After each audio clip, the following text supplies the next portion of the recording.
Hello and welcome to the Races TV. Dom Tourneur will join us shortly to talk about Hucklebuck's chances in the Australian Guineas at Flemington on Saturday. But firstly, let's have a look at the diary. And racing on Saturday at Morphettville, 8 races there. The feature race, the James Boag's Premium Lord Reims Stakes.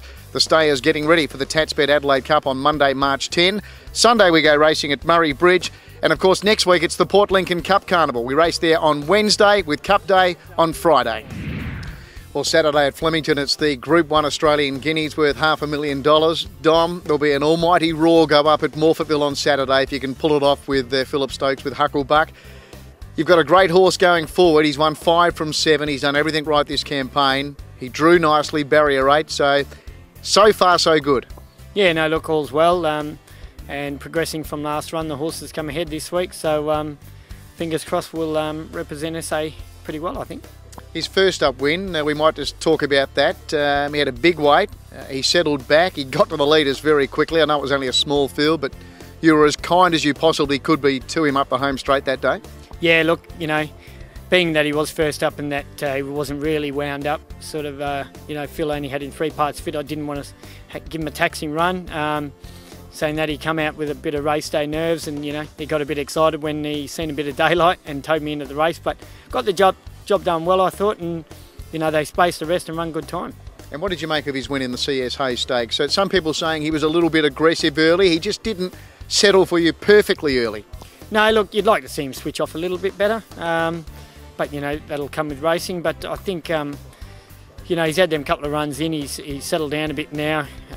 You know, we've upped his work a bit more, so, you know, all leads to, you know, him settling better in the run this Saturday. And like his run in the CS Hayes was fantastic. Obviously, even though he probably didn't settle as well as he could have, he still showed a good turn of foot. So after his win in Melbourne, he came home and he's been home for pretty much the 2 weeks? Yeah, he came home that Sunday morning, so he was home basically the day after, and he's had the whole time to get over it back in Adelaide here. Do you do all of the work with the horse?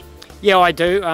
Phillip gets me to ride him every time I come to the track, and yeah, it's good to be able to know him and partner him to sort of know his improvement going between each run. He's only had the one go at the mile. It was at Flemington over the Cup Carnival last year, and Kerry McAvoy was brilliant that day in front on Paxomati. At no fault of yours, you lobbed where you did, but the sectionals just said you couldn't beat him. No, that's right. Like you say, Kieran sort of got it cheap up front. Was always going to make him hard to beat. We did run it home to probably a long neck or a half length. My bloke was very gallant, and you know, he's had that one run at the mile. I expect there to be better speed in the race this Saturday, so, you know, more generally run. So I think we'll get our chance from wherever we're going to be in the run. From barrier 8, ideally, where would you love to be after going, say, 2 furlongs? Oh, look, I'd like to be settling in the first half a dozen, ideally. Obviously, the 2 I think to beat a Seamus Award and Eurozone at this stage. I would expect probably Eurozone to be probably behind us, and Seamus Award, my thoughts are it'd probably nearly be leading, as it did in the Cox Plate, just due to the fact that it does want to lay in it a little bit, so they probably wouldn't want to take a chance and get it straight to the front, and it gets its opportunity from there. But you know, if we can sort of be in front of Eurozone, I think our bloke's got as good a turn of the foot and can run out as good as sectionals as what Eurozone can, so it'll make us hard to catch. Locally on Saturday, the feature race is the Boag's Premium Lord Reims Stakes. As far as the Adelaide Cup is concerned, do you have a ride booked at this stage? Look, I'm riding Shenzhou Steeds over there for Mike Maroney in the 2600 in view of sort of going to the Adelaide Cup. So we'll have to see how it shapes up on Saturday. But, you know, we've got our eye on a couple of others. But, you know, same sort of thing. They're all sort of going to see how their runs come through on Saturday before they make a decision on whether they're going there. Been another great season for you already so far, Dom. No rider in this state has ridden as many winners as you, and as far as the Metropolitan Premiership is concerned, you've snuck 4 wins clear. Yeah, no, look, it's been going well. It obviously helps with Phillip Stokes having the good team that he has, and you know, his horses are firing on all cylinders, and it's been great support from Phillip to get me to where I am today. Well, this is where Hucklebuck won his first ever race. Let's hope he wins his 6th race on Saturday at Flemington in the Group One Australian Guineas. Good luck, mate. Thank you very much, Terry.